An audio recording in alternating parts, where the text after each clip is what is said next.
Hey there. Tonight, we're exploring one of the most transformative workplace changes of recent years: remote work and working from home. But forget everything you've heard about how the pandemic invented remote work, about how Zoom calls and Slack revolutionized how we collaborate, or about how working from home represents some kind of modern innovation. We're about to discover the reality that remote work has been tried, hyped, and largely abandoned repeatedly for over 50 years. That every generation believes they've finally solved the problems that made previous remote work experiments fail. And that the same fundamental tensions between flexibility and collaboration, between autonomy and isolation, between trust and surveillance, have plagued remote work since the early 1970s, when the term telecommuting was invented, not to enable work-life balance, but to save gasoline during an energy crisis. If you're enjoying these stories, I'd really appreciate a quick like or subscribe. It helps more than you know. Drop a comment with where you're listening from and what time it is there. Love seeing our little global community connect through these stories. Now, dim the lights. Maybe turn on a fan for that soft background hum. And let's ease into tonight's journey together. Congratulations! You've just woken up in Los Angeles during the early 1970s. And you're attending a meeting at the University of Southern California, where a researcher named Jack Nilles is presenting a radical concept he calls telecommuting that involves people working from home instead of commuting to offices. The first thing you notice isn't the historical significance of witnessing the invention of remote work terminology, but rather that Nilles is proposing this idea primarily as a solution to gasoline shortages and traffic congestion during the energy crisis, not as some enlightened vision of work-life balance or employee empowerment. The meeting room smells like cigarette smoke and coffee, and the dozen managers and executives listening to the presentation look deeply skeptical about the idea that employees could be trusted to work productively without direct supervision. Your presence at this meeting means you're witnessing the birth of remote work as a formal concept. Though people have obviously been working from home throughout history as farmers, craftspeople, and small business owners, what's new is the idea that corporate employees with office jobs could perform their work from home using telecommunications technology instead of physically commuting to centralized workplaces. The concept sounds simple and obvious from your modern perspective. But to the managers in this room, who have spent their entire careers supervising workers in offices, the idea seems radical and threatening. The oil crisis origins that motivated early telecommuting research stemmed from the energy crisis that created gasoline shortages, long lines at gas stations, and serious economic concerns about America's dependence on foreign oil. The crisis made commuting expensive and sometimes impossible, creating practical motivation to explore whether people could work without traveling to offices. The origins weren't about employee well-being or work flexibility, but were about solving a logistics problem created by energy shortages. The energy crisis that gripped America involved oil embargoes, rationing systems that restricted when people could buy gasoline based on their license plate numbers, and real fears about whether the economy could function if people couldn't get to work. The crisis created urgency around finding alternatives to traditional commuting that brought millions of workers to centralized office buildings daily. The gas rationing that characterized the crisis meant that people sometimes couldn't get gasoline on the days they needed to commute, creating situations where workers literally couldn't reach their offices. The rationing made telecommuting appealing as a way to reduce gasoline consumption while maintaining productivity. The telecommuting concept that Jack Nilles developed through research at USC involved detailed studies of which jobs could potentially be performed remotely and what technology would be required to enable remote work. Nilles coined the term telecommuting to describe using telecommunications to work from home instead of commuting to offices, creating terminology that would persist for decades, even as the technology evolved dramatically. The Jack Nilles coining the term telecommuting represented academic research legitimizing the concept and providing vocabulary for discussing remote work arrangements. Niles's work included cost-benefit analyses showing that telecommuting could reduce traffic, save energy, and potentially improve productivity. Though the analyses made assumptions about technology and management practices that proved overly optimistic. The USC research that Niles conducted examined which types of work could be performed remotely with available technology and what organizational changes would be necessary to manage distributed workers. The research was thorough but couldn't anticipate how difficult the human and cultural aspects of remote work would prove to be. The technology limitations that made early 70s telecommuting nearly impossible included communication tools that were primitive by modern standards and that made collaboration and coordination extremely difficult. The technology available consisted primarily of landline telephones, postal mail, and emerging but unreliable computer systems that few people knew how to use. The rotary phones being the primary communication tool meant that telecommuting workers could only contact colleagues and managers through voice calls that required both parties to be available simultaneously. The phone system didn't support voicemail. Conference calls were expensive and complicated to arrange, and international calls were prohibitively costly, making phone communication far less flexible than modern workers expect. The no-internet reality meant that document sharing required physical mail, courier services, or occasional office visits, making collaboration on shared projects nearly impossible for remote workers. The lack of internet connectivity that modern remote work depends on completely made telecommuting impractical for most jobs that required coordination with colleagues or access to centralized information.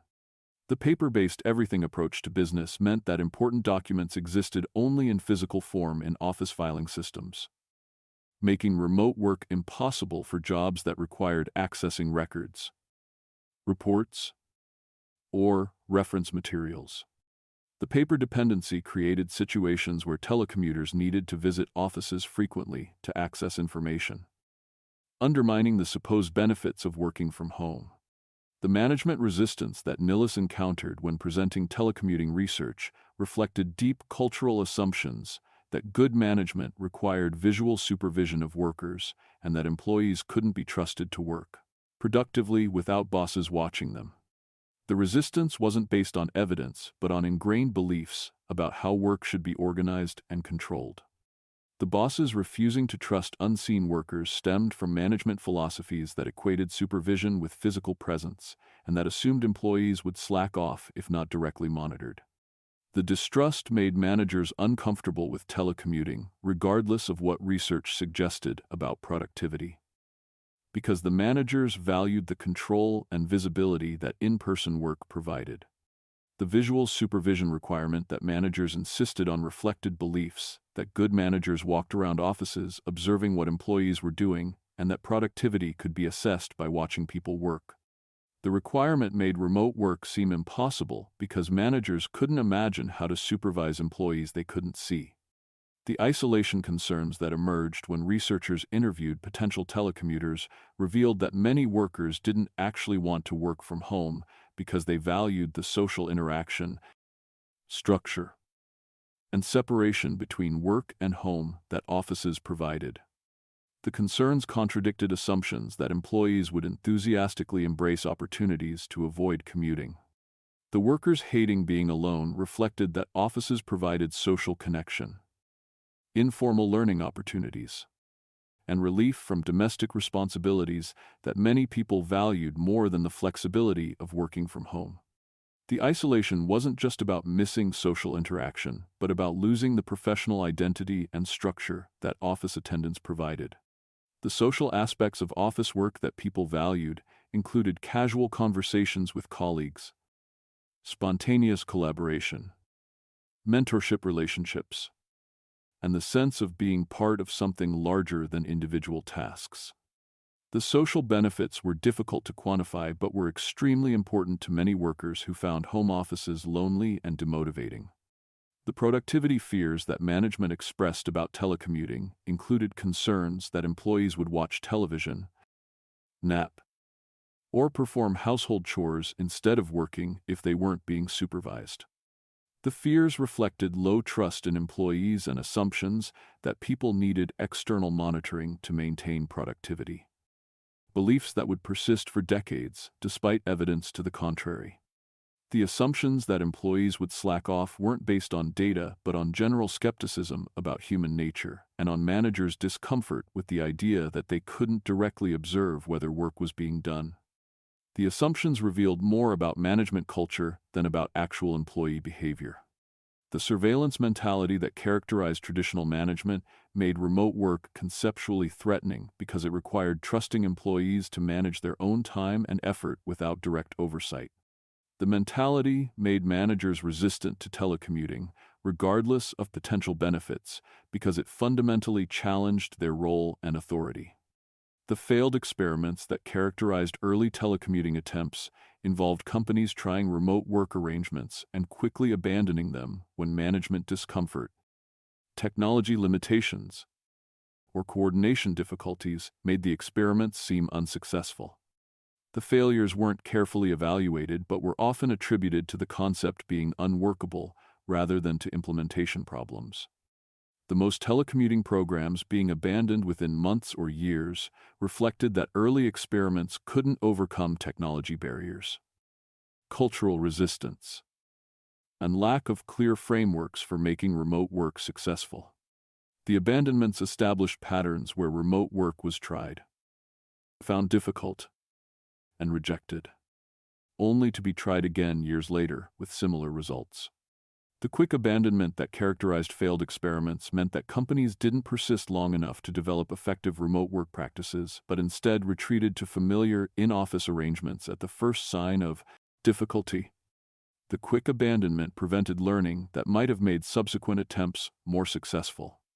The primitive technology barriers that made 1970s telecommuting nearly impossible involved communication and collaboration tools that were so limited that remote work required accepting massive productivity penalties that few organizations were willing to tolerate. The barriers weren't just inconveniences, but were fundamental obstacles that made remote work impractical for most jobs. The communication impossibility that landline phones represented meant that remote workers could only communicate synchronously during business hours, and that every conversation required both parties to stop other work and focus on the phone call. The communication limitations made coordination difficult and created situations where remote workers felt isolated and out of touch with office activities. The landline phones being the only contact method meant that telecommuters missed spontaneous conversations, couldn't participate in impromptu meetings, and struggled to maintain awareness of what was happening in their offices. The phone limitations made remote workers feel disconnected and marginalized regardless of how frequently they called in. The no collaboration tools reality meant that working together on documents, coordinating projects, or sharing information required physical presence or elaborate workarounds involving mail and courier services. The collaboration impossibility made telecommuting unsuitable for jobs that required teamwork or coordination with colleagues. The physical mail for document sharing meant that sending drafts for review, distributing reports, or collaborating on proposals took days or weeks instead of the instant sharing that modern workers expect. The mail delays made remote collaboration so slow that it was often faster for telecommuters to visit offices in person than to try coordinating remotely. The dial-up modems that were emerging as potential solutions to remote work communication were unreliable, extremely slow, and required expensive equipment that few homes had. The modems could theoretically enable computer-to-computer communication, but the technology was too primitive and too rare to enable widespread telecommuting. The emerging but unusable status of modem technology meant that while visionaries could imagine how computers might someday enable remote work, the practical reality was that almost no one had the equipment, knowledge, or connectivity to use modems for work purposes. The technology existed in concept but not in practical deployable form. The cultural impossibility that made telecommuting unworkable in the 1970s involved deeply ingrained assumptions about how work should be organized, how employees should be managed, and what constituted professional behavior. The cultural barriers were more significant than technology limitations and would persist long after technology improved.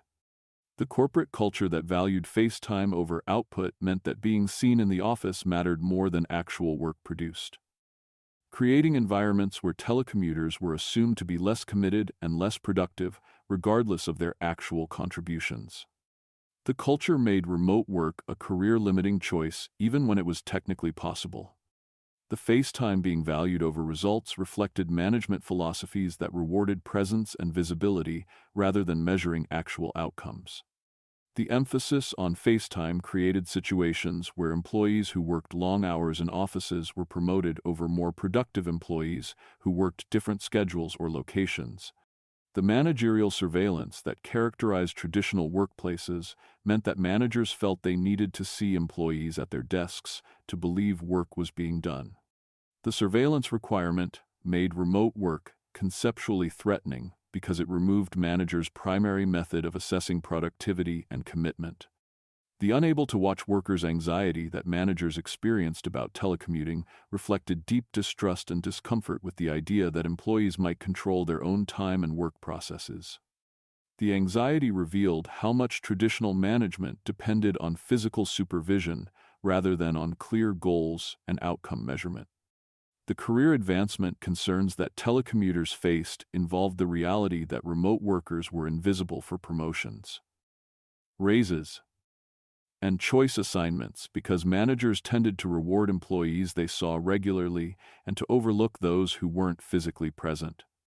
The career penalties made telecommuting a risky choice for ambitious employees. The remote workers being invisible for promotions occurred because managers unconsciously favored employees they interacted with daily, and because visibility signaled commitment in ways that remote productivity didn't. The invisibility meant that telecommuting often became a dead-end career choice that ambitious workers avoided. The social isolation that pre-internet remote workers experienced was profound and crushing for many people who tried working from home only to discover that they missed the human interaction, structure, and sense of connection that offices provided. The isolation was especially severe in an era before internet communication could provide any sense of connection to colleagues. The pre-internet loneliness, being crushing, reflected that telecommuters in the 1970s had no way to maintain informal connection with colleagues beyond occasional phone calls. The isolation meant that remote workers felt completely cut off from their organizations and from professional community, making many people deeply unhappy with arrangements they initially thought would be liberating. As your first week in early telecommuting history ends, you understand that remote work isn't a modern invention, but is an idea that's been tried and largely abandoned repeatedly for over 50 years. Because the same fundamental problems keep emerging, technology never quite enables seamless, remote collaboration. Managers don't trust employees they can't see. Remote workers feel isolated and disadvantaged. And the tension between flexibility and connection remains unresolved regardless of what tools become available. Tonight, you'll sleep knowing that tomorrow brings decades of repeated cycles where new technology creates optimism that remote work will finally work, where experiments begin enthusiastically and end in disappointment, and where the same debates about trust, productivity, and work culture repeat with different terminology but similar conclusions. The pattern suggests that remote work's challenges are more fundamental than technology can solve. Welcome to the reality of remote work history, where every generation believes they've invented something new while actually repeating patterns established decades earlier, where the same problems keep recurring despite technology improvements, and where the tension between wanting flexibility and needing connection remains unresolved after half a century of experimentation. Your second week in remote work history begins not in the oil crisis 1970s, but in the heady days of the late 1990s dot-com boom, where you've time jumped forward 2 decades to discover that the internet has arrived and is generating enormous enthusiasm about how it will finally make remote work practical. You're sitting in a startup office in San Francisco, listening to entrepreneurs and technologists proclaim that email, laptops, and the World Wide Web have solved all the problems that made previous telecommuting experiments fail, and that the future of work involves digital nomads collaborating seamlessly across continents while barely noticing that they're not in the same physical location. The enthusiasm feels familiar because it follows the same pattern of technological optimism that accompanied telecommuting in the 70s. Except this time, the true believers have better tools and more compelling visions of how work could be transformed. The morning starts with a presentation from a .com CEO explaining how their company has embraced distributed work and hired engineers from across the country who collaborate entirely through email and occasional conference calls. The CEO describes a vision of work freed from geographic constraints, where the best talent can be accessed anywhere, and where expensive office space is unnecessary because everything can be done digitally. What the presentation doesn't mention is that the company is already experiencing communication breakdowns, that remote employees feel disconnected and disadvantaged, and that the distributed team structure is creating coordination problems that are slowing product development and frustrating everyone involved. The 1990s internet hype that surrounds you involves breathless claims about how the web will revolutionize everything, with remote work being just one of many aspects of life that the internet will supposedly transform completely. The hype creates an environment where skepticism about distributed work is dismissed as old-fashioned thinking that doesn't appreciate how different the world will be once everyone is connected online. The Web 1.0 promises about enabling work from anywhere. Paint pictures of a future where physical location becomes irrelevant and where talented people can contribute to companies from anywhere in the world.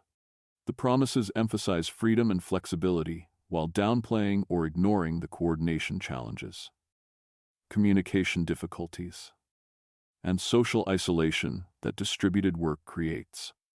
The work from anywhere ideology that dominates .com thinking treats geography as an artificial constraint that technology has made obsolete. The ideology suggests that requiring people to work in offices is backward thinking for managers who don't understand how the internet has changed what's possible, creating cultural pressure to embrace distributed work even when it creates obvious problems. The email revolution that's occurred since the 1980s provides the foundation for remote work optimism because asynchronous written communication seems like it should enable coordination without requiring everyone to be in the same place.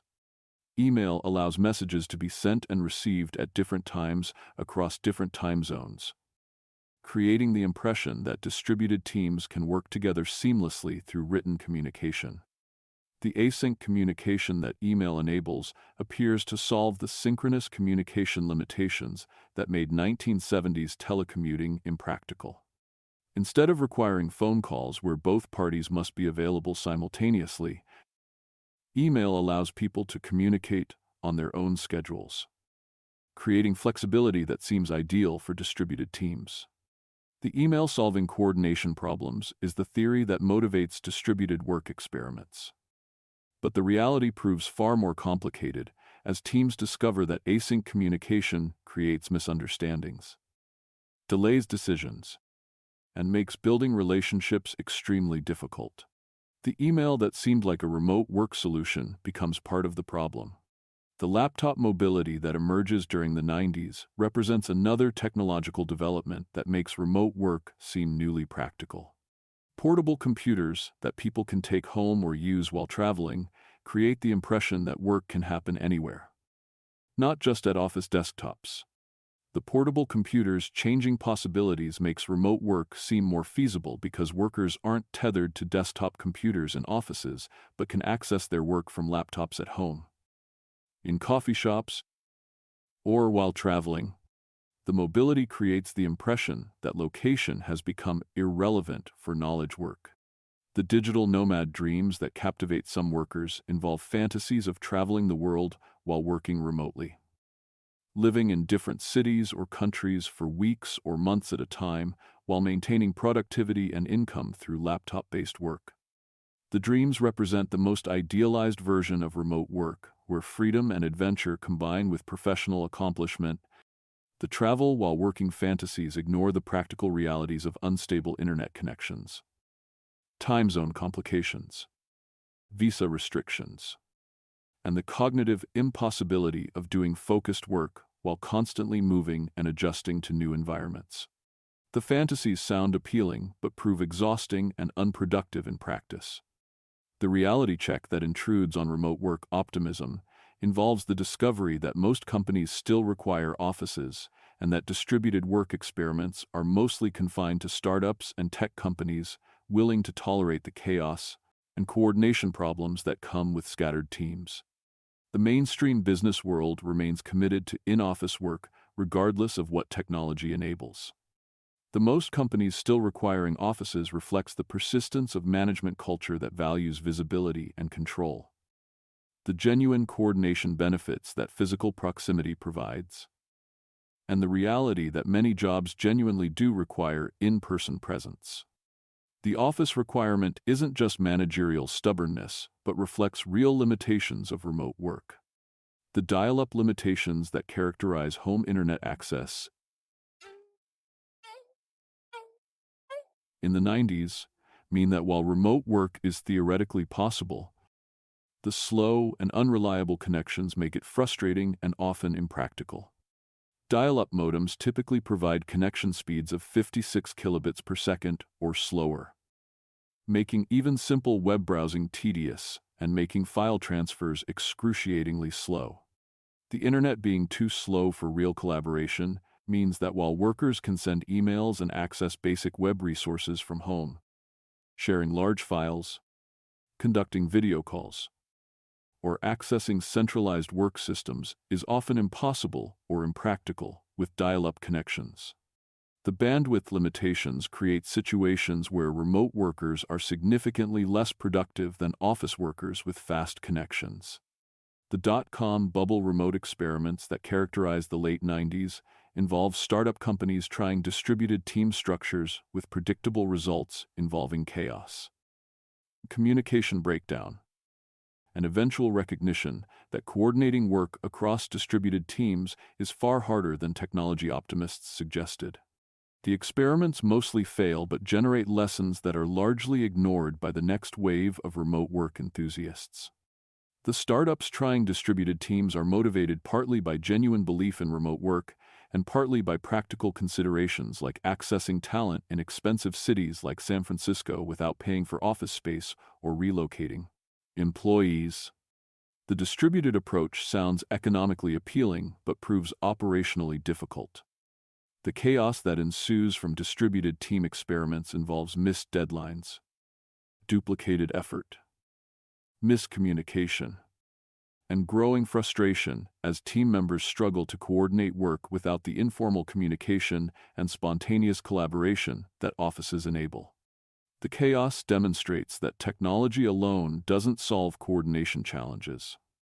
The communication breakdown that distributed teams experience occurs because email and occasional phone calls don't provide the rich, frequent communication that complex collaborative work requires.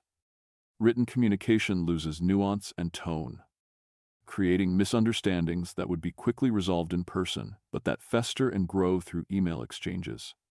The email not replacing face-to-face interaction reveals that despite enthusiastic claims about asynchronous communication, written messages don't convey emotion, don't enable rapid back-and-forth discussion, and don't build relationships the way in-person interaction does. The email limitation becomes apparent as distributed teams struggle with conflicts and misunderstandings that wouldn't occur with better communication.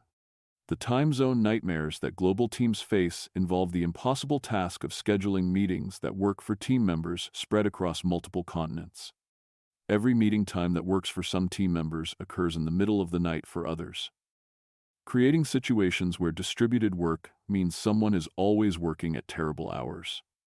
The global teams not coordinating reflects that, despite email's asynchronous benefits, Real-time communication is still necessary for many types of work, and time zones make real-time communication extremely difficult for distributed teams. The coordination problems create situations where distributed teams are significantly less efficient than co-located teams. The security concerns that emerge with remote work involve company data being accessed from home networks and personal computers that lack the security controls of office environments. The security risks are real, but are often exaggerated by managers looking for reasons to resist remote work arrangements. The home networks being vulnerable reflects that consumer internet connections and home routers lack the firewalls, monitoring, and access controls that corporate networks provide. The vulnerabilities create legitimate concerns about data protection, but also provide convenient excuses for managers who oppose remote work for other reasons. The productivity measurement problems that plague remote work involve the challenge of assessing whether distributed workers are being productive when managers can't see them working. The measurement challenge reflects the broader problem that most organizations don't have clear outcome-based productivity metrics and instead rely on activity and visibility as proxies for productivity. The no metrics for remote work means that managers don't know how to evaluate whether remote workers are contributing effectively, leading to reliance on crude measures like email response times or online status that create perverse incentives for performative productivity rather than actual results. The dot-com crash that occurs in the early 2000s destroys many of the startups that experimented with distributed work and creates an environment where surviving companies focus on cutting costs and proving business viability, rather than experimenting with alternative work arrangements. The crash ends the remote work optimism of the late 90s and initiates a retreat to traditional office-based work. The remote experiments being abandoned after the crash reflects that distributed work seemed like a luxury or experiment that companies couldn't afford during leaner times, and that the coordination difficulties and productivity concerns made remote work an easy target when companies needed to increase efficiency. The abandonment establishes patterns where remote work is embraced during optimistic periods and rejected during downturns. The early adopter struggles that characterize individuals who successfully negotiate remote work arrangements during the 90s and early 2000s reveal that even when remote work is technically possible and managerially permitted, it creates significant personal and professional challenges that many people find difficult to sustain.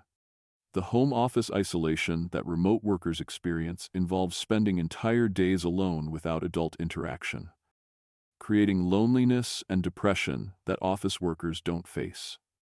The isolation is particularly difficult for extroverted people who gain energy from social interaction and who find solitary work draining and demotivating. The depression and burnout that isolated remote workers experience reflects that humans are social creatures who need regular interaction and that professional identity and satisfaction depend partly on being part of work communities. The isolation creates mental health challenges that are often invisible to employers and colleagues. The work-life boundary collapse that occurs when people work from home involves the office being in the bedroom or living room, making it impossible to mentally separate work from home life. The boundary collapse creates situations where work expands to fill all available time because there's no commute to mark transitions between work and personal time. The never-leaving office reality means that remote workers often work longer hours than office workers because they don't have clear start and end times and because the psychological separation between work and home has disappeared. The boundary collapse creates burnout despite the supposed flexibility benefits of remote work. The family interruptions that home workers face involve partners, children, or roommates needing attention during work hours, creating distractions that office workers don't experience. The interruptions are particularly problematic for workers with young children who expect remote workers to simultaneously do childcare and maintain productivity. The kids and partners disrupting work creates conflict between family expectations and professional responsibilities, with remote workers often feeling that they're failing at both because they can't fully focus on either work or family while trying to manage both simultaneously from home. The corporate backlash against remote work that emerges during the 2000s and 2010s involves high-profile companies reversing previous remote work policies and mandating return to offices. The backlash reflects both genuine concerns about collaboration and innovation, and also reflects management discomfort with distributed teams. The Yahoo Mayer memo that banned remote work became infamous for CEO Marissa Mayer's declaration that Yahoo employees needed to work from offices to improve collaboration and innovation. The memo sparked intense debate about whether remote work hindered creativity and whether companies should trust employees to work productively from home. The IBM reversal that called remote workers back to offices represented a dramatic shift from a company that had embraced remote work for years. IBM's decision reflected concerns about innovation and collaboration, but also revealed that distributed work hadn't delivered the productivity benefits the company expected. As your second week ends, you understand that the internet and email didn't solve remote work's fundamental challenges, but simply changed the tools while the same coordination difficulties, isolation problems, and cultural resistance persisted. The dot-com era's remote work optimism followed the same pattern as earlier experiments. Technology improvements generated enthusiasm. Experiments revealed persistent difficulties. And most organizations eventually retreated to office-based work. Tonight, you'll sleep knowing that tomorrow brings new tools and renewed optimism about remote work, but also knowing that the pattern of enthusiasm followed by recognition of persistent challenges will continue regardless of what technology becomes available. Your third week in remote work history brings you to the early 2010s, where you've jumped forward another decade to discover that new communication tools called Slack, Zoom, and Microsoft Teams are generating fresh enthusiasm about remote work possibilities. You're sitting at home in your pajamas at 10 in the morning, camera off on yet another Zoom call, while simultaneously responding to 3 different Slack threads, checking your email, and wondering why you somehow feel more exhausted and less productive than when you worked in an office. The promised seamlessness of modern remote collaboration tools has revealed itself to be an illusion that's created new problems while solving old ones. With always-on connectivity, transforming remote work from liberating flexibility into digital surveillance and performative productivity that's more exhausting than traditional office work ever was. The morning starts with notification sounds from multiple apps simultaneously alerting you to messages, meeting reminders, and status updates that demand immediate attention. Your computer screen is divided into windows showing Slack with its constantly updating channels, Zoom with its gallery view of colleagues' faces, a project management tool with its color-coded task lists, and your email inbox with its accumulating unread messages. You've been working for 2 hours but haven't actually completed any meaningful tasks because you've been responding to messages, attending meetings, and demonstrating through constant online presence that you're definitely working and definitely not slacking off, despite being invisible to your manager.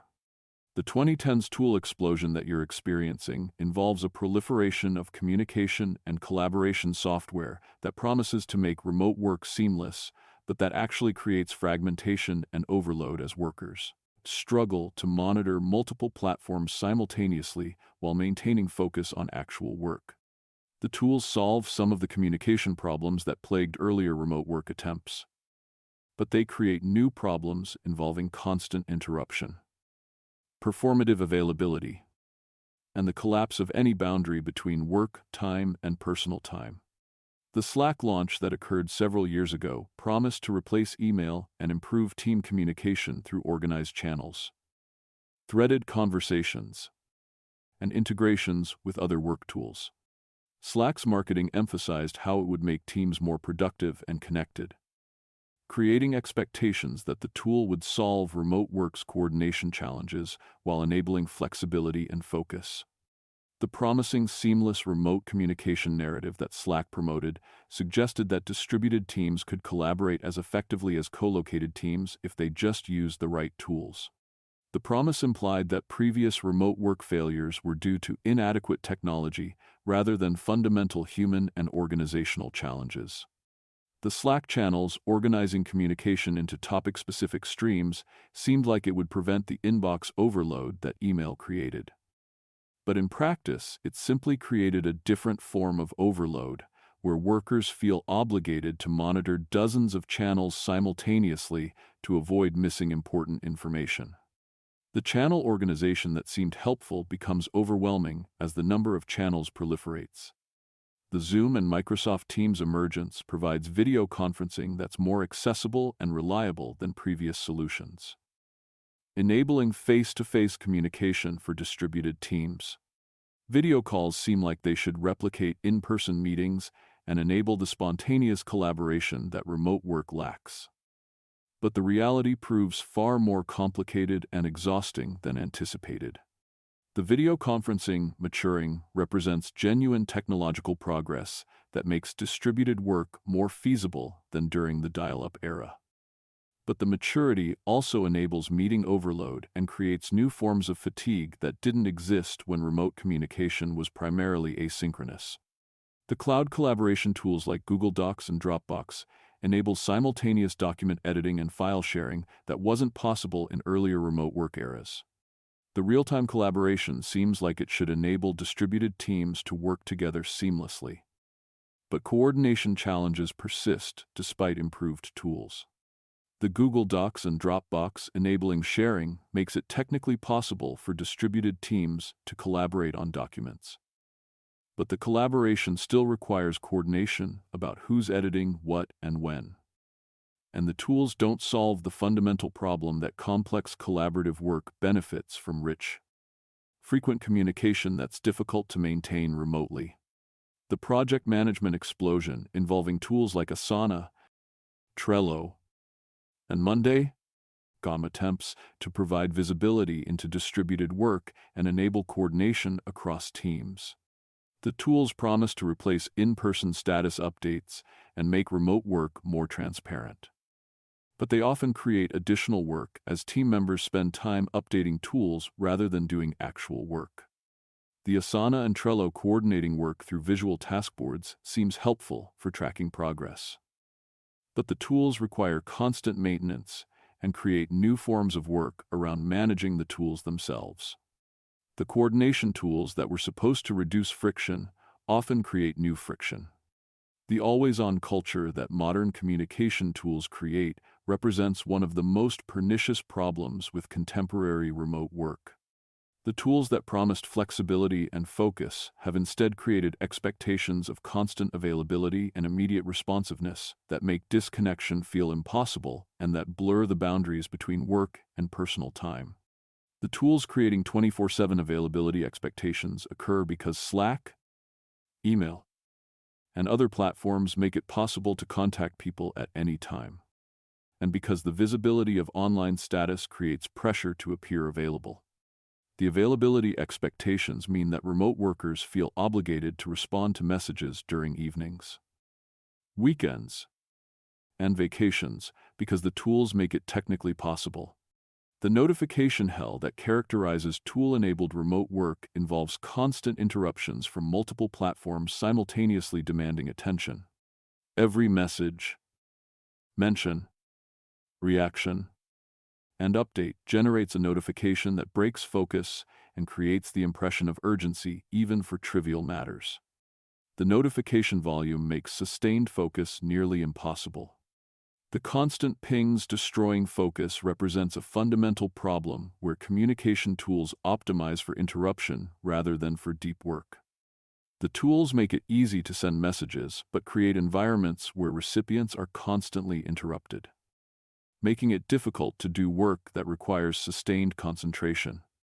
The remote work toxicity that emerges in tool-mediated distributed work involves new forms of workplace dysfunction that didn't exist in office environments.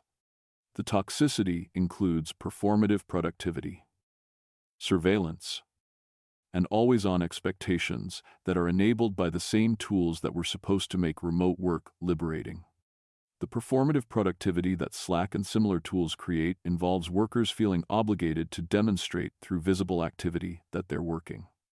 The demonstration takes the form of frequent message sending, quick responses, active online status, and participation in discussions, even when participation isn't necessary.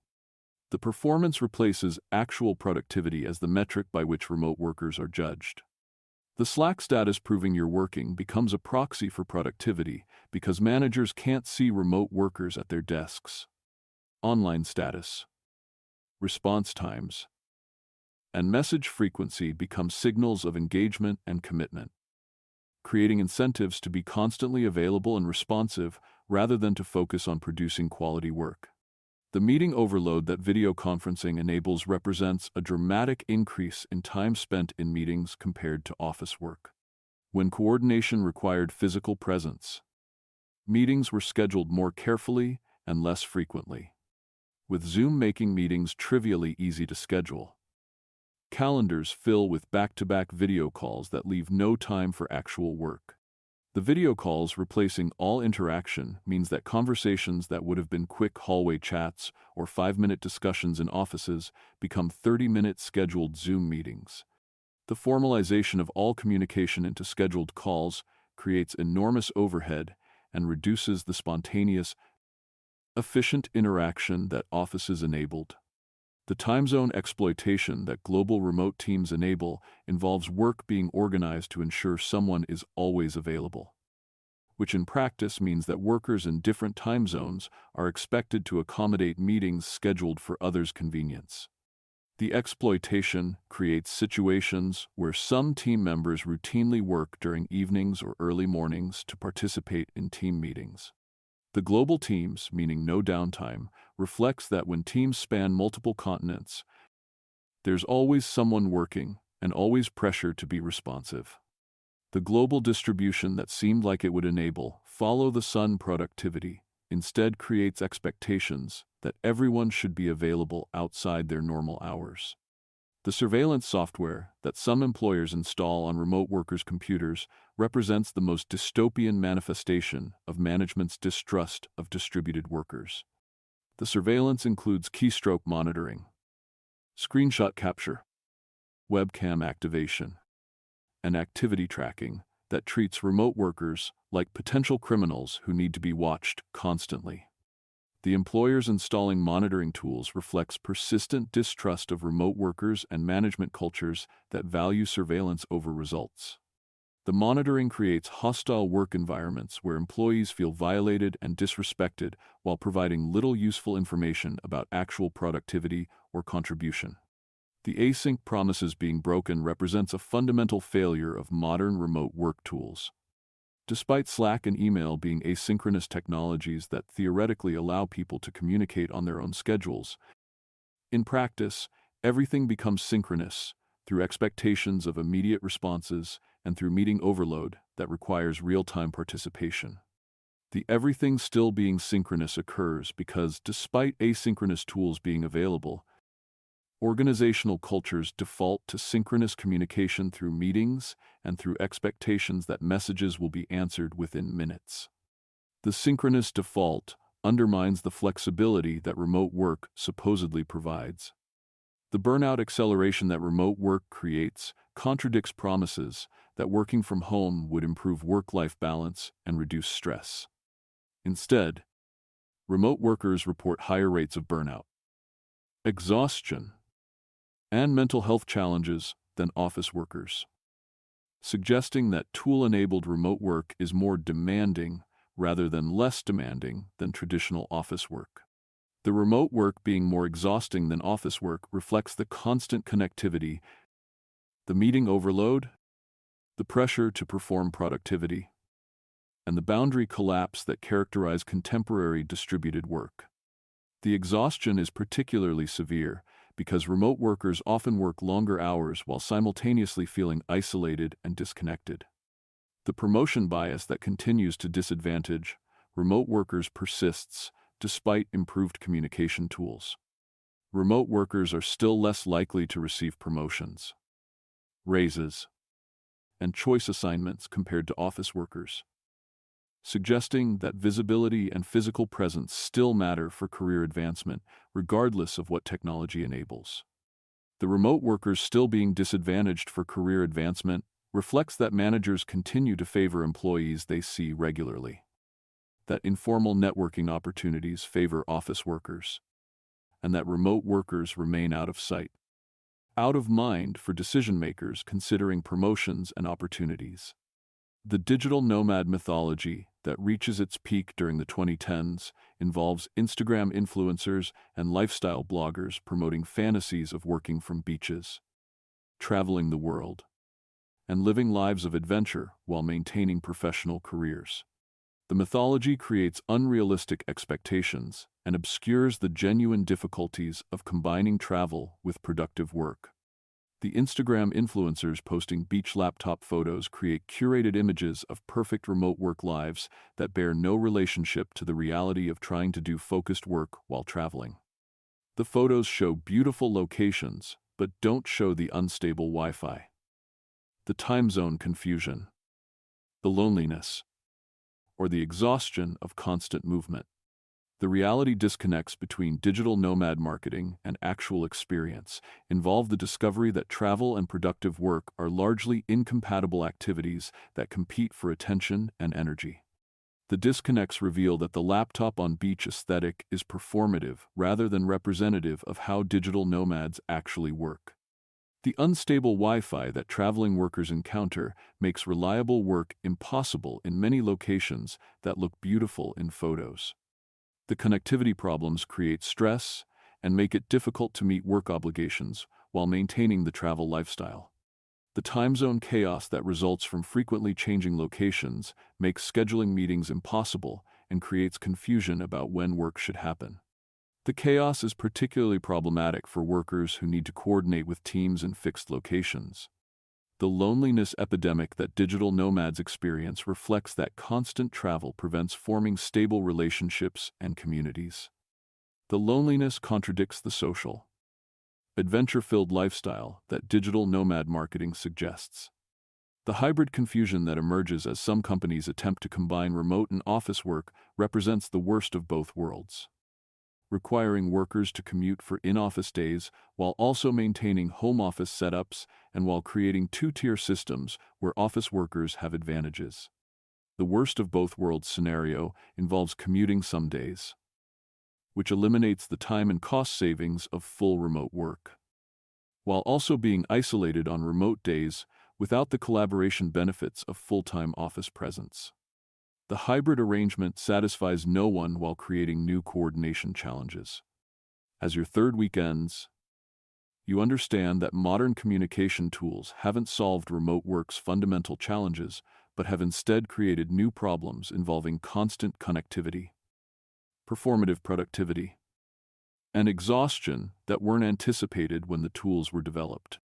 The Slack-era illusion was that better tools would make remote work seamless, when actually, the tools enabled new forms of workplace dysfunction.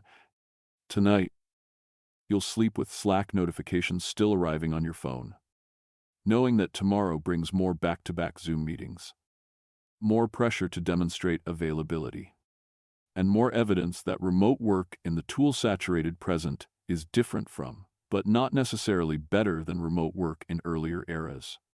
Your fourth week in remote work history brings you to March of the year 2020, where you've arrived at the moment when the entire global economy shifted to remote work overnight due to a pandemic that made in-person work dangerous and forced the largest unplanned work-from-home experiment in human history. You're sitting at your makeshift home office, which is actually your dining room table, trying to participate in a Zoom meeting while your children are loudly attending their own online school classes in the next room. And you're discovering that the remote work that sounded appealing as an occasional flexibility option becomes nightmarish when it's mandatory, indefinite, and combined with closed schools, social isolation, and constant anxiety about a global health crisis.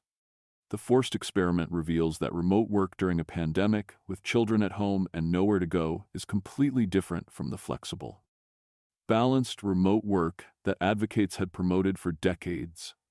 The morning starts with you attempting to log into the VPN that your company hastily set up to allow thousands of employees to access work systems from home simultaneously. The VPN is overloaded and keeps disconnecting. The video conferencing system is crashing from unprecedented demand. And your internet connection is struggling because every household in your neighborhood is simultaneously streaming, video calling, and trying to work online. You're on your 5th Zoom call of the day, and it's only 11 in the morning. Your back hurts from sitting in a dining room chair that wasn't designed for 8 hours of daily use.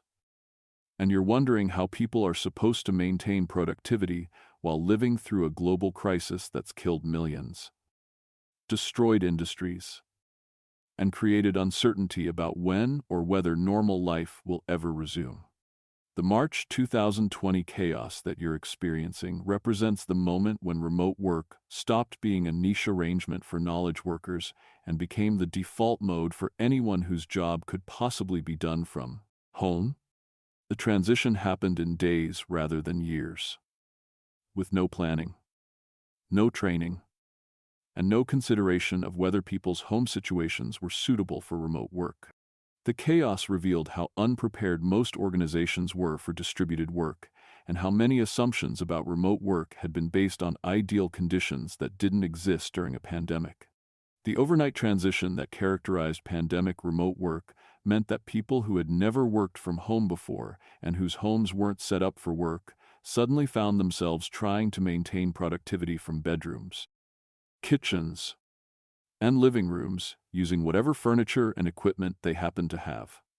The transition created enormous stress and exposed how much previous remote work success depended on people volunteering for it and having time to prepare. The entire economy going remote revealed that far more work could theoretically be done from home than organizations had previously allowed, raising questions about whether pre-pandemic office requirements had been necessary or had simply reflected management preference and organizational inertia. The revelation created tensions that would persist long after the pandemic ended. The tool overload that everyone experienced during pandemic remote work involved suddenly needing to learn and use multiple platforms simultaneously for communication, collaboration, and coordination. Workers who had minimal technology skills before the pandemic were suddenly expected to navigate Zoom, Slack, Microsoft Teams, and various other tools while also managing their own anxiety and often caring for children at home. The Zoom fatigue that became immediate and universal reflected the exhausting nature of spending entire days in video meetings without the physical presence and informal interaction that makes in-person meetings less draining. The fatigue wasn't just tiredness, but was a specific form of cognitive and emotional exhaustion created by video communication's unique demands. The back-to-back meetings that filled calendars during pandemic remote work occurred because the friction of scheduling in-person meetings disappeared, making it trivially easy to fill every available hour with Zoom calls. The meetings proliferated because people didn't know how to coordinate work remotely except through constant synchronous communication. The no transition time between meetings meant that workers moved directly from one video call to the next, without the physical movement and mental reset that transitioning between meeting rooms provided. The lack of breaks created exhaustion and made it difficult to process or act on information from meetings before the next one began. The camera performance anxiety that video meetings created involved constant awareness of how you appeared on screen and pressure to maintain professional appearance and behavior while in your own home. The anxiety was particularly acute for workers whose homes weren't professional looking or who were dealing with family interruptions during calls. The constant self-monitoring that video creates is cognitively exhausting because you're simultaneously trying to focus on meeting content while monitoring your own appearance and managing how others perceive you through your core video presence. The dual focus is more demanding than in-person meetings where you're not watching yourself. The childcare impossibility that defined pandemic remote work for parents involved schools and daycares being closed while parents were expected to maintain full-time work productivity. The impossibility created untenable situations where parents, primarily mothers, they were expected to simultaneously provide childcare and education while working full days from home. The schools being closed with parents working created conflicts that were literally impossible to resolve, with children needing supervision and education during the same hours that parents needed to attend meetings and complete work.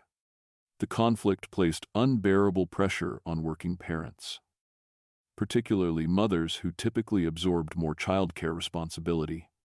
The mental health crisis that pandemic remote work created involved unprecedented levels of anxiety, depression, isolation, and burnout as people dealt with the combination of pandemic stress, social isolation, work pressure, and lack of boundaries between work and home life. The crisis revealed that remote work during normal times is completely different from remote work during a global catastrophe. The isolation, anxiety, and depression that characterized pandemic remote work reflected the combination of being physically isolated from colleagues and friends while constantly connected to work demands and pandemic news. The isolation was particularly severe because social activities and third places like gyms, restaurants, and community centers were closed, leaving people with no escape from their homes. The productivity surveillance that intensified during pandemic remote work involved employers deploying monitoring software that tracked keystrokes, captured screenshots, recorded video, and measured activity levels under the guise of ensuring productivity while workers were unsupervised at home. The surveillance represented peak distrust of remote workers and created hostile, stressful work environments. The employers tracking everything reflected management panic about not being able to see workers and not knowing what they were doing. The tracking was counterproductive because it damaged trust, created resentment, and provided little useful information while making workers feel violated and disrespected. The digital divide that pandemic remote work exposed involved class disparities in home work environments, with affluent workers having dedicated home offices, high-speed internet, and quiet spaces, while working-class employees tried to work from crowded apartments with unstable internet connections and family members competing for limited space. The divide revealed that remote work feasibility depended heavily on home circumstances that correlated with income and privilege. The class disparities in home work environments meant that pandemic remote work was far more difficult for people in smaller homes, with more family members, with worse internet access, and with less money to spend on home office equipment. The disparities created productivity gaps that weren't about worker ability but about resource access. The Zoom fatigue reality that researchers eventually documented involved multiple cognitive and emotional demands that made video communication uniquely exhausting compared to in-person interaction or audio-only calls. The fatigue resulted from specific characteristics of video calls, rather than from general remote work challenges. The back-to-back meetings creating exhaustion occurred because video calls require more intense focus than in-person meetings due to the need to compensate for reduced nonverbal communication, and because the technology creates delays and glitches that demand extra cognitive effort to process. The exhaustion accumulated over days and weeks of constant video calls. The camera performance anxiety being constant meant that workers were never able to relax during video meetings because they were always aware of being watched and were always managing their on-screen presentation. The anxiety was exhausting in ways that in-person presence wasn't because you couldn't see yourself during in-person meetings. The cognitive overload that video creates more than in-person interaction reflects that video communication requires more mental effort to interpret social cues, to maintain attention despite technical issues, and to compensate for the slight delays and reduced quality that characterize video calls. The overload makes video meetings more tiring than equivalent in-person meetings. The technical problems that characterized pandemic video calls included frozen screens, audio issues, people not realizing they were muted, background noise, and connection problems that interrupted meetings and required constant troubleshooting. The problems added frustration and inefficiency to already challenging remote communication. The meeting proliferation that video enabled meant that activities that wouldn't have justified in-person meetings became video calls, dramatically increasing time spent in meetings. The proliferation reflected that organizations defaulted to synchronous communication because they didn't know how to coordinate work remotely through asynchronous methods. The everything becoming a meeting phenomenon occurred because without informal hallway conversations and desk drop-bys, all communication became formalized into scheduled calls. The formalization added enormous overhead and reduced the efficiency of workplace communication. The work-life collapse that pandemic remote work created was more severe than any previous remote work era because people couldn't leave their homes, couldn't separate work from personal life through physical location, and couldn't escape work because social activities weren't available. The collapse destroyed any semblance of work-life balance. The bedroom offices being the only option for many workers meant that bedrooms became associated with work stress rather than rest, creating sleep problems and making it impossible to mentally separate work from personal life when both happened in the same physical space. The no physical separation creating stress reflected that humans benefit from environmental cues that signal different modes and activities, and that working where you sleep or relax makes it difficult to transition between work mindset and personal mindset. The lack of separation created constant low-level stress. The always-on expectations that intensified during pandemic remote work occurred because without visible start and end to workdays, marked by commutes, work expanded to fill all available hours. Workers felt obligated to respond to messages during evenings and weekends because they were always home and always accessible. The responding to messages at all hours became normalized because the boundaries that office hours and commutes provided disappeared. The normalization created expectations that remote workers should be available constantly since they were always home anyway. The commute time absorption by work meant that the time saved by not commuting simply became additional work hours rather than personal time. Workers who saved an hour each way by not commuting found themselves working 2 additional hours daily instead of gaining personal time. The work expanding into saved time reflected that, without clear boundaries, work naturally expanded to fill available hours. The expansion meant that remote work's promised time savings didn't materialize because organizational expectations adjusted to absorb the freed time. The burnout epidemic during pandemic remote work reached unprecedented levels as workers dealt with longer hours, constant connectivity, lack of separation between work and home, social isolation, and pandemic stress simultaneously. The burnout revealed that remote work could be more exhausting than office work rather than more flexible and balanced. The worse than office work burnout reflected that pandemic remote work combined the worst aspects of being always available, always visible through surveillance, and always isolated without the social support and structure that offices provided. The burnout challenged assumptions that remote work was inherently better for worker well-being. The return to office wars that began emerging in late 2021 and early 2022 involved conflicts between employers wanting workers back in offices and employees who had adapted to remote work and didn't want to resume commuting. The wars revealed deep disagreements about work's future and about whether pandemic remote work had proven distributed work viable or had proven it unsustainable. The 2021 through 2023 battles between employees and employers over return to office created enormous tension as companies issued mandates that workers return to offices while workers threatened to quit rather than resume commuting.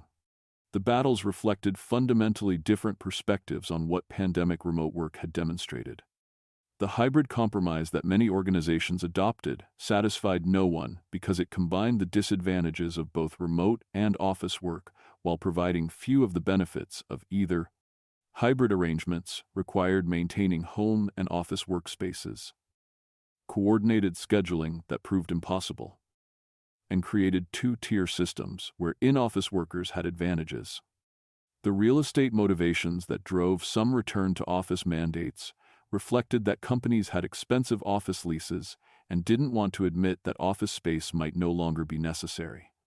The real estate considerations created cynicism among workers who believed return mandates were about sunk costs rather than about productivity or collaboration needs. As your fourth week ends, you understand that pandemic remote work revealed both that far more work can be done remotely than organizations previously allowed, and that mandatory, indefinite remote work without social outlets or separation from family is unsustainable and exhausting. The forced experiment demonstrated that remote work's viability depends heavily on it being voluntary, temporary, or at least occurring under normal life circumstances rather than during global crises.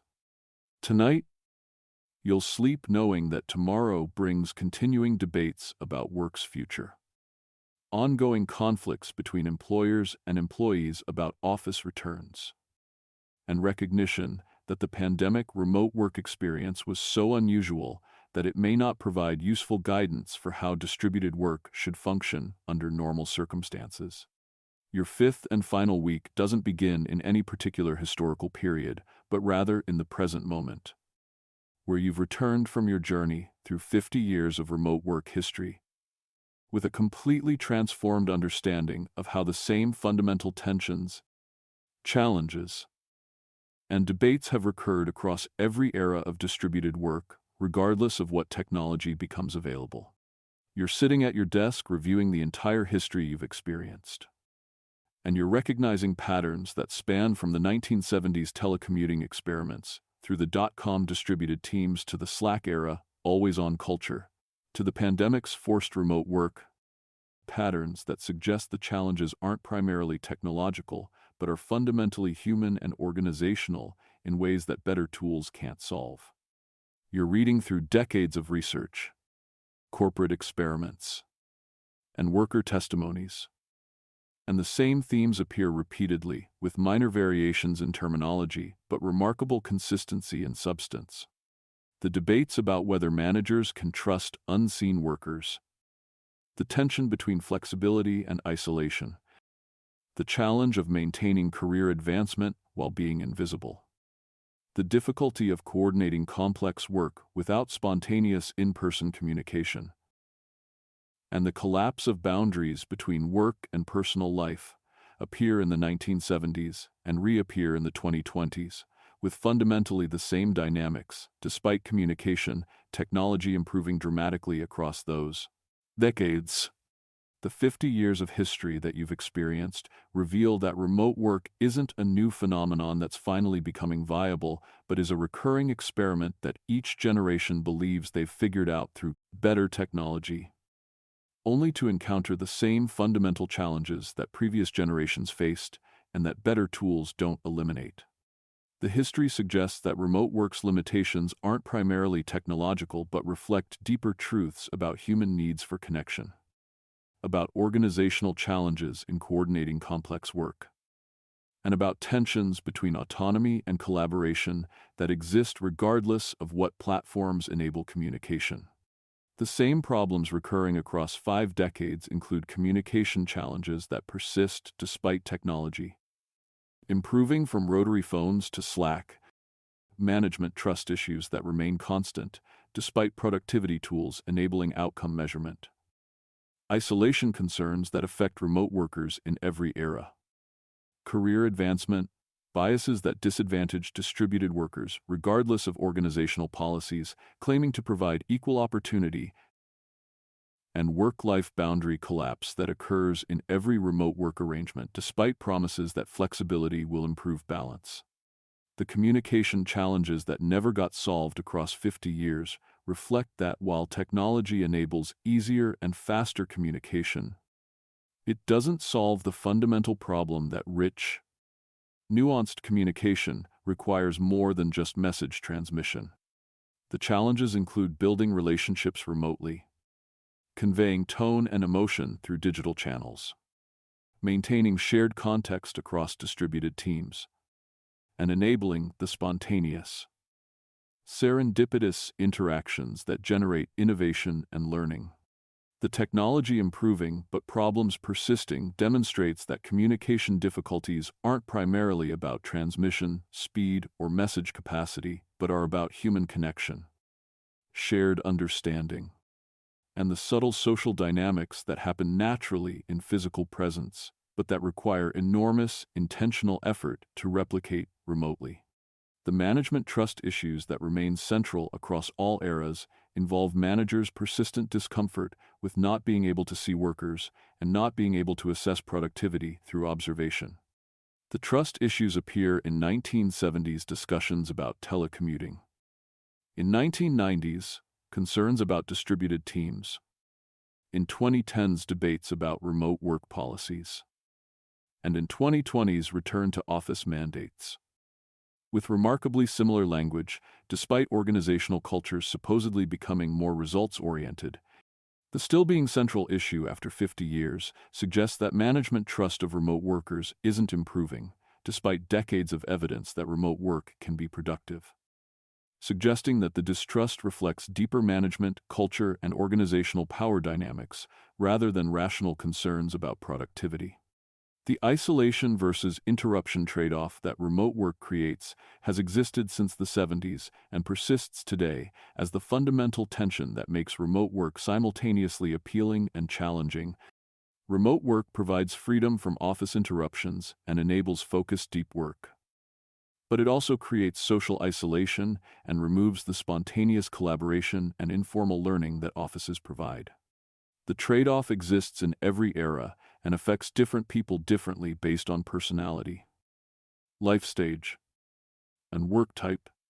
The same trade-off existing since 1970s demonstrates that remote work isn't unambiguously better or worse than office work, but involves exchanging one set of benefits and challenges for a different set. The trade-off explains why remote work advocates and skeptics can both cite legitimate concerns and why no universal solution satisfies everyone.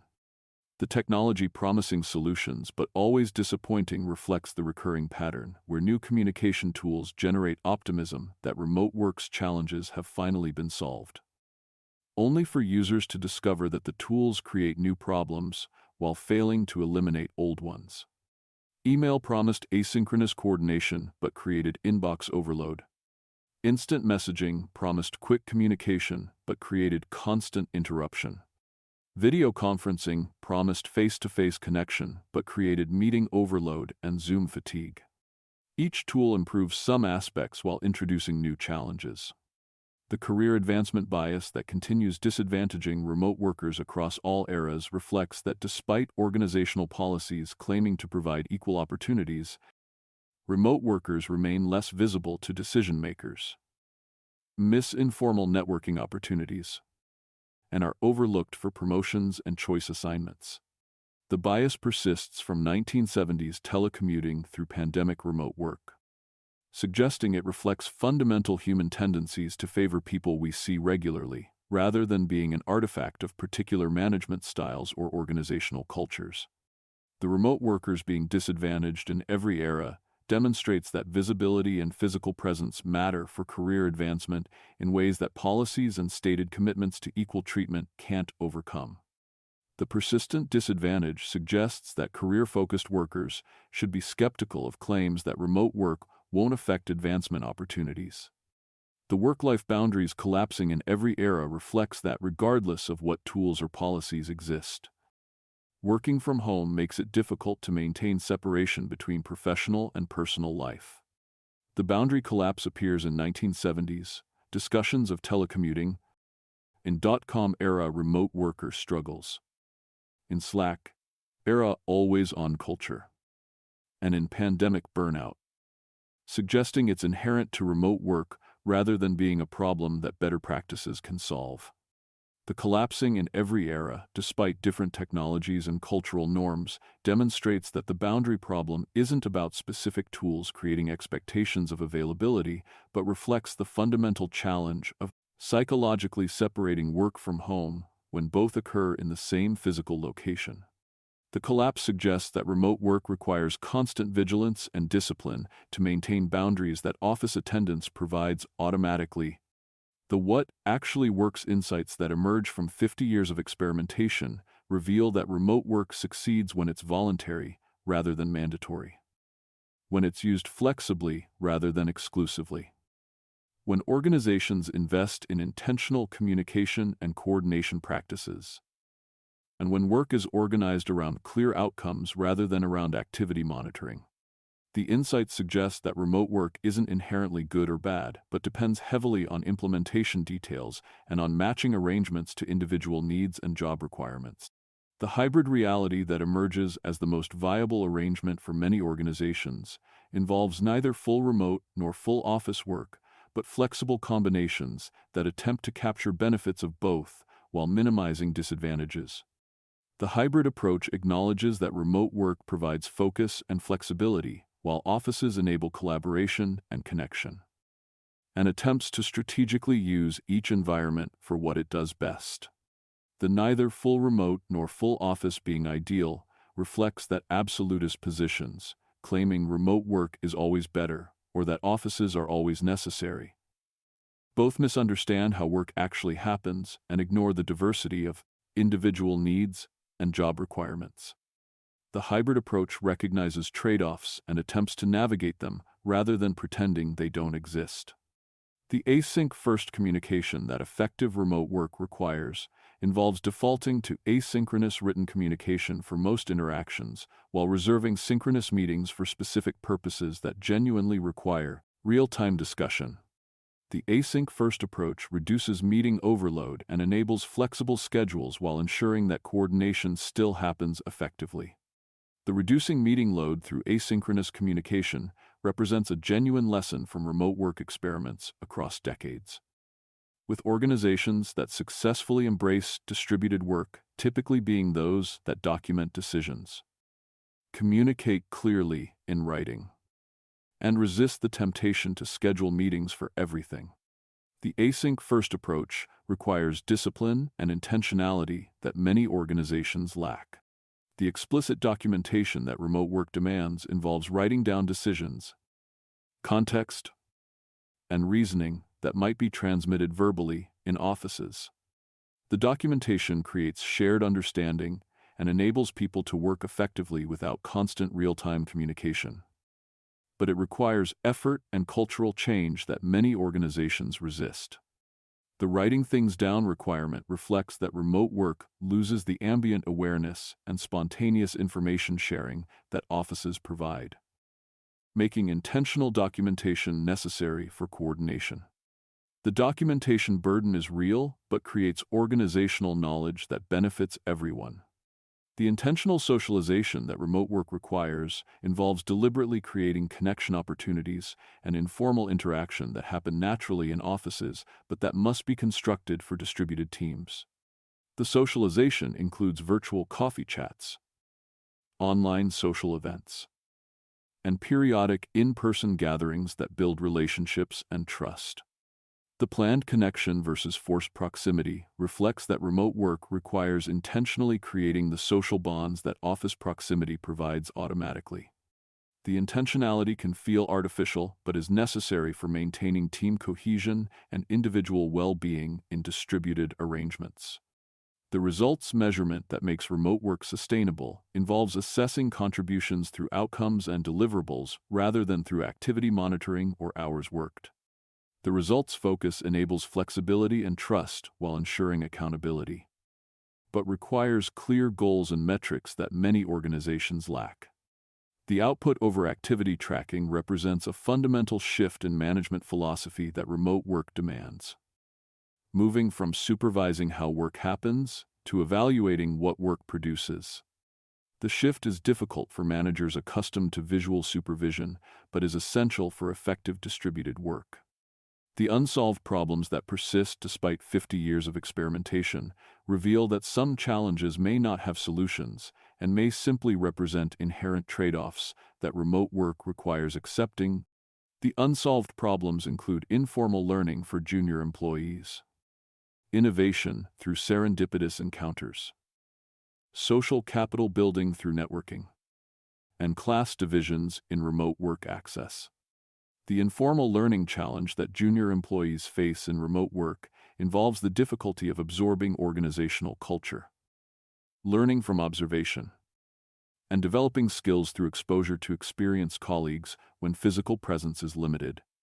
The learning challenge suggests that remote work may be more viable for experienced workers than for those early in their careers. The junior employees struggling remotely reflects that much workplace learning happens through observation, informal questions, and exposure to how experienced colleagues approach problems. Learning modes that are difficult to replicate in distributed arrangements. The struggle suggests that early career workers may benefit more from office presence than from remote flexibility. The innovation challenges that remote work creates involve the difficulty of replicating the spontaneous encounters, unexpected conversations, and diverse perspective exposure that physical workplaces enable. The challenges don't mean innovation is impossible remotely, but suggest it requires more intentional effort and different approaches than office-based innovation. The serendipity being hard to replicate reflects that valuable insights and connections often emerge from unplanned interactions that are common in offices but rare in remote work, where interactions are scheduled and purposeful. The serendipity loss may affect innovation and creativity in ways that are difficult to measure but that are nonetheless significant. The social capital development that networking requires involves building relationships and visibility that advance careers and create opportunities. The development is easier in offices where physical presence creates multiple interaction opportunities than in remote work where visibility requires deliberate self-promotion that many people find uncomfortable. The networking being limited remotely creates career disadvantages for remote workers who miss the informal relationship building that offices enable naturally. The networking limitation suggests that remote work may be more viable for people with established networks than for those trying to build professional connections. As your final week ends, you understand that remote work, after 50 years of experimentation, remains complex, with genuine benefits and real challenges that technology improvements haven't eliminated. The history reveals that remote work isn't a simple solution that's obviously better than offices, but is a set of trade-offs that work well for some people in some circumstances while being problematic for others. Tonight, you'll sleep knowing that remote work's future likely involves continued hybrid arrangements and ongoing negotiations between workers seeking flexibility and organizations needing coordination, with no universal solution emerging, because the optimal arrangement depends on individual circumstances, job requirements, and personal preferences that vary enormously across the workforce. The quiet history of remote work practices reveals that distributed work has been tried repeatedly for over half a century, that each generation believes they've solved problems that previous generations faced, and that the same fundamental tensions persist across all eras because they reflect human needs and organizational realities that better technology doesn't eliminate.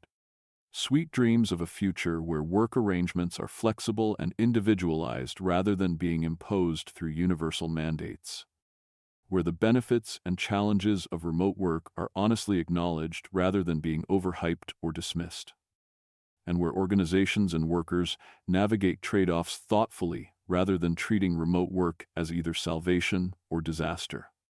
The patterns that keep repeating teach that remote work isn't new, that technology alone doesn't solve human and organizational challenges, and that the debates about distributed work will likely continue for decades because they reflect genuine tensions between competing values and needs rather than problems that have simple solutions waiting to be discovered.